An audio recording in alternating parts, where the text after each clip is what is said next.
선택에 따라서 지혜자의 삶을 사느냐, 또 생명을 얻느냐, 아니면 반대로 내가 선택을 잘못했을 때는 어리석은 사람의 길로 가서 사망에 이르게 되는 길을 가느냐, 이것은 선택이 결정합니다. 그래서 예전에 유명한 그 TV 카피 내용 중에 선택이 평생을 좌우한다, 이런 말들이 있었죠.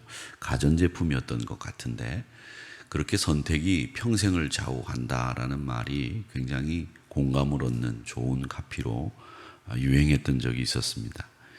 이 신앙생활에 이 선택이라고 하는 것은 상당히 중요합니다. 내가 어떤 길을 선택할 거냐, 생명의 길을 선택할 거냐, 사망의 길을 선택할 거냐. 우리는 먼저 이 생명의 길을 선택한 사람들입니다. 그리고 세상을 선택한 것이 아니라 예수님을 선택하셨습니다. 참 잘하셨습니다. 박수받아 마땅하고 여러분은 성공한 인생을 산 겁니다. 예수 그리스도를 선택한 삶이 승리한 삶이고 성공한 삶입니다. 정말 박수받아 마땅한 그런 삶을 선택하신 겁니다. 이제 생명의 길로, 영생의 길로 들어섰으니 만복을 누리시는 여러분들이 되시기를 바라고, 이 삶에서 작은 선택들이 결국은 커다란 운명을 바꾸게 됩니다. 사소하게 여기는 선택 앞에서 나는 뭘 선택할 거냐, 이것을 항상 여러분 유념하고 늘 조심하셔야 됩니다. 뭘 선택하느냐. 선택하는 것은 상당히 고민을 많이 하게 하는 거죠.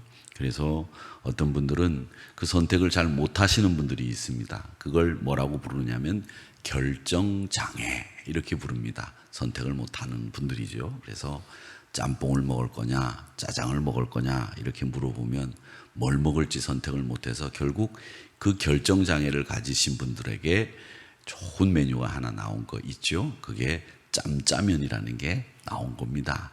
뭘 결정하지 못할 때는 두 개 다 반반씩 먹자, 이겁니다. 근데 여러분은 결정장애가 없는 분들이죠.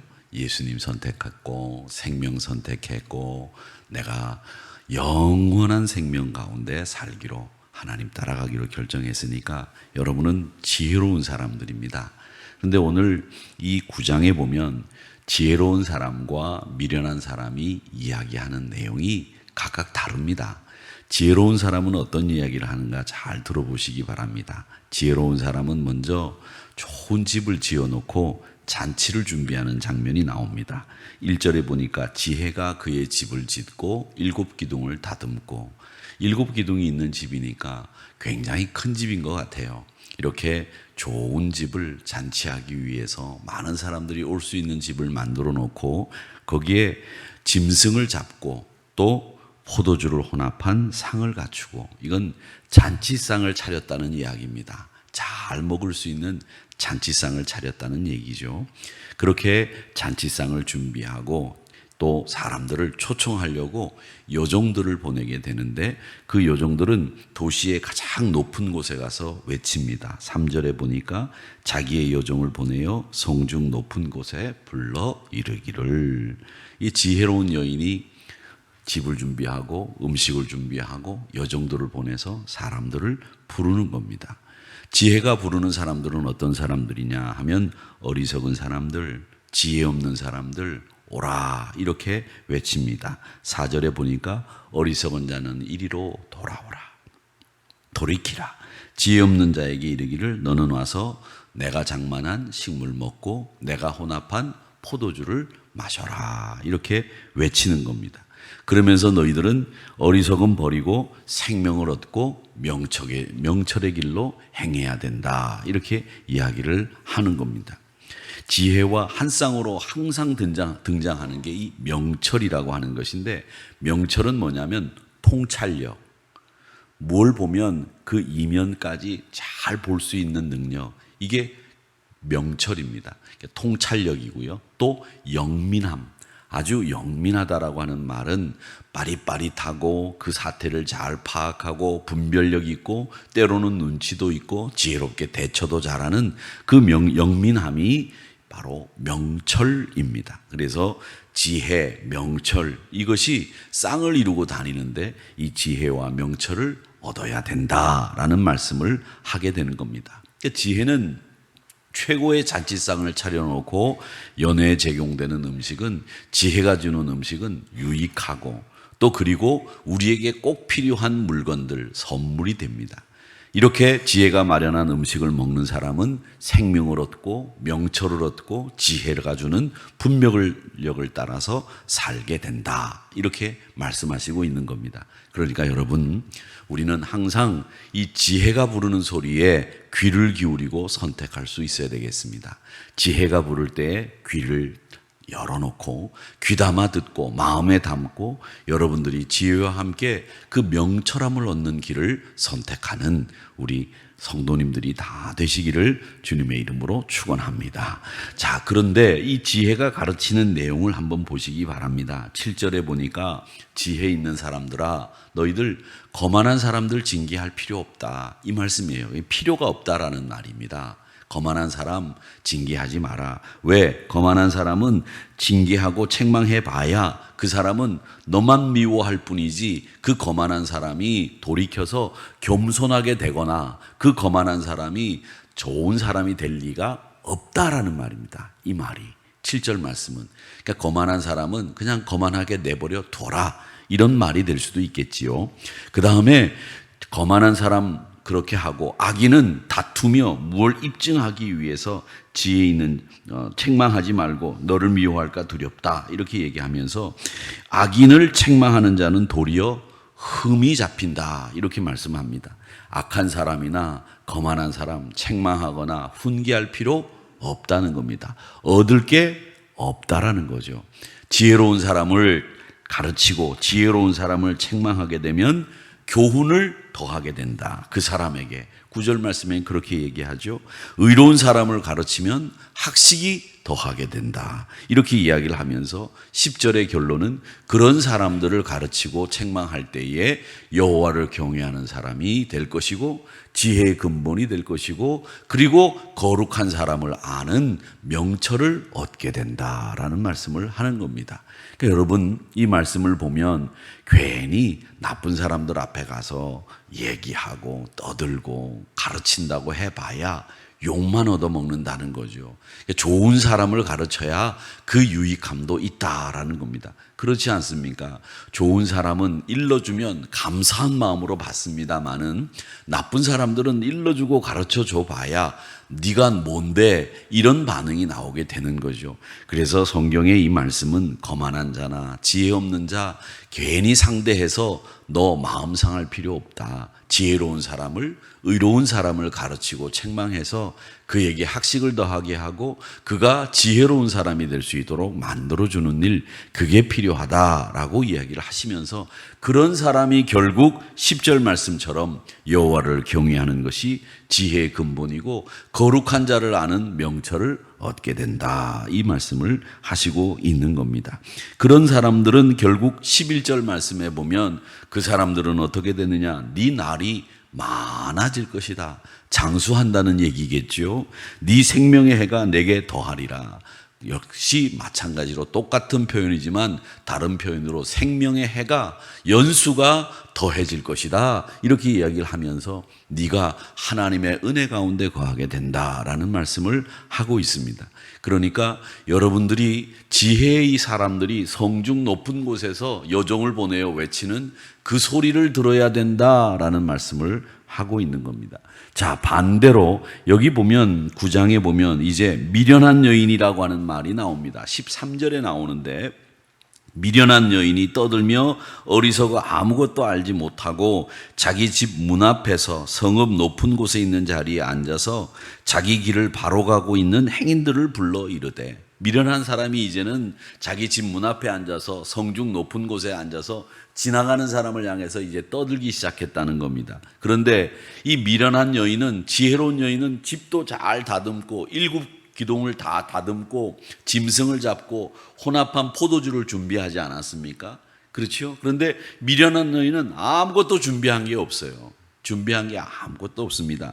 그리고는 지나가는 사람을 향해서 성읍 높은 곳에서 떠드는 말이 딱 하나입니다. 무슨 말이냐? 17절에 나오는 말씀이 미련한 여인이 떠드는 말이에요. 도둑질한 물이 달고 몰래 먹는 떡이 맛있다. 틀린 말은 아니죠? 그렇죠? 몰래 떡 한번 드셔보셨어요? 맛있죠? 예. 남몰래 먹는 떡이 맛있는 거예요. 몰래 먹는 물이 달고요. 그렇죠? 여러분들은 안 해보셨네. 그러니까 옛날에 보면 뭐 없이 살 때는 뭐를 나눠 먹기가 뭐 하면 그 사람 몰래 먹어야 되는 일들이 있었어요. 요즘엔 뭐 그런 일이 없지만. 그러니까 양심 한쪽에 걸리기도 하지만 그 사람하고 나눠 먹으면 내 배가 안 차. 그러니까 몰래 먹어야 되는데 그게 얼마나 맛있어요. 몰래 끓여 먹는 게 맛있단 말이죠. 제가 이제 남자들은 이 군대 얘기하면 여성분들이 굉장히 싫어한다고 하는데 이 그 남자들이 한창 때는 배가 먹고 나면 돌아서면 배고프잖아요. 그렇죠? 먹고 나면 돌아서서 또 나가다 보면 배고프고 그런데 이 그 군대에서는 한 5시 한 반쯤이면 저녁 식사를 해요. 그리고 이제 좀 쉬다가 야간 근무를 하면 10시나 11시쯤 나가서 야간 근무를 하고 들어오면 굉장히 배고프겠죠. 그 장성한 청년들이 먹을 거 없으니까 얼마나 배고프겠어요. 건빵 같은 거 마른 건빵 먹고 그러는데 여러분 지금은 그 건빵 뭐 추억의 건빵 이렇게 돼 있더라고요. 추억 좋아하네. 제 속으로 혼자 그렇게 생각합니다. 먹을 게 없어갖고 그 마른 건빵 꾸걱꾸걱 씹어 먹고 말이죠. 수통에 물 확 부어놓고 그게 들어가서 야 건빵 뱃속에 들어가서 부풀어져라 그러던 때가 있었는데 그 추억의 건빵이 아니에요. 눈물의 건빵이지 별명을 붙이려면. 그러니까 이 초소에 이제 나간다든지 그러면 라면 끓여 먹지 말라고 그래요. 라면 끓여 먹으면 안 된다. 불 나거나 라면 끓여 먹으면 불이 보이면 적들에게 들킬 수 있으니까 이 규칙상 이런 걸 끓여 먹으면 안 됩니다. 그런데 나가가지고 고참 정도가 되면 그걸 라면을 끓여 먹으려고 그래요. 근데 라면을 끓여 먹는데 어떻게 끓여 먹느냐면 여름에 모기약이 나와요. 모기약. 그 모기약이 바르는 모기약이 있는데 그게 배급이 되는데 그게 연료예요. 거기다가 이 구두약 뚜껑을 하나 가지고 갑니다. 구두약 뚜껑을 하나 가지고 가갖고 거기다가 모기약을 쫙 뿌린 다음에 불을 싹 붙이면 불이 쫙 붙어요.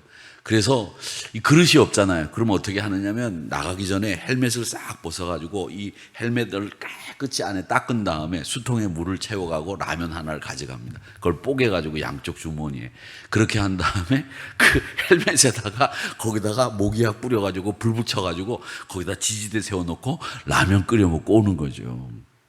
얼마나 맛있는지 몰라요. 근데 그 정식으로 이렇게 끓여 먹는 것보다 그렇게 소대장이나 중대장 몰래 나가가지고 초소에서 이렇게 끓여 먹는 게 맛있다고요. 진짜 맛있어요. 그건 뭐 무슨 라면이 됐건 간에 맛있어. 여러분 뭐 요즘에 맛있는 라면이 많이 나와 있지만 저는 생각에 그 라면이 제일 맛있었던 것 같아요. 지금 아무리 맛있다고 해봐야 그 라면 맛을 못 따라가요. 그게 바로 뭐냐? 도둑질한 물이 달고 몰래 먹는 떡이 맛있다라는 말이죠. 근데 이 미련한 여인은 정말 음식을 준비해서 풍성하게 지나가는 사람을 불러서 먹이는 게 아니라 괜히 지나가는 사람한테 도둑질한 물이 달고 몰래 먹는 떡이 맛있다 떠드는 거예요. 그게 무슨 말이에요? 도둑질해서 물 먹고 몰래 떡 먹고 이런 짓을 해라 이런 미련한 이야기들을 한다는 겁니다. 그래서 거기 18절 말씀에 보면 어리석은 자는 죽은 자들이 거기 있는 것과 그의 객들이 수월 깊은 곳에 있는 것을 알지 못한다. 이 말은 무슨 말이냐면 그렇게 어리석게 살다가 자기도 모르게 죽은 사람이 있다는 것을 모른다는 거예요. 그런 미련한 것의 필경이 사망이라고 하는 것을 모른다라는 이야기를 하고 있는 겁니다. 여러분, 미련은 결국 꿀맛이라고 유혹을 하지만 그것이 결국은 사망에 이르게 되는 것을 이 미련한 자들은 모르고 지내고 있다. 그러니 지혜로운 사람에게 책망하고 의로운 사람에게 훈계를 해서 학식을 더하고 명철을 더하게 해서 여호와를 경외하는 지혜의 근본을 명철을 얻게 하는 것이 마땅하다라는 말씀을 하시고 있는 겁니다. 그러기에 지나가는 사람들이 이야기하는 도둑질한 물이 달고 몰래 먹는 떡이 맛있다라고 하는 그런 쓸데없는 말만 하는 이야기에 귀담아 듣지 마시고 지혜 있는 사람이 하는 말씀을 통해서 지혜가 우리가 여호와를 경외하는 것을 통해서 얻게 되는 믿음의 근본도요, 또 우리가 살아가는 생명을 얻는 길이다라고 하는 것을 기억하면서 지혜와 명철의 주인공들이 다 되는 여러분들이 되시기를 주님의 이름으로 축복합니다. 하나님을 알고 하나님을 선택하고 그 하나님을 경외하는 도를 선택해서 그 생명의 길로 걸어가는 한 주간이 되시기를 주님의 이름으로 축복합니다.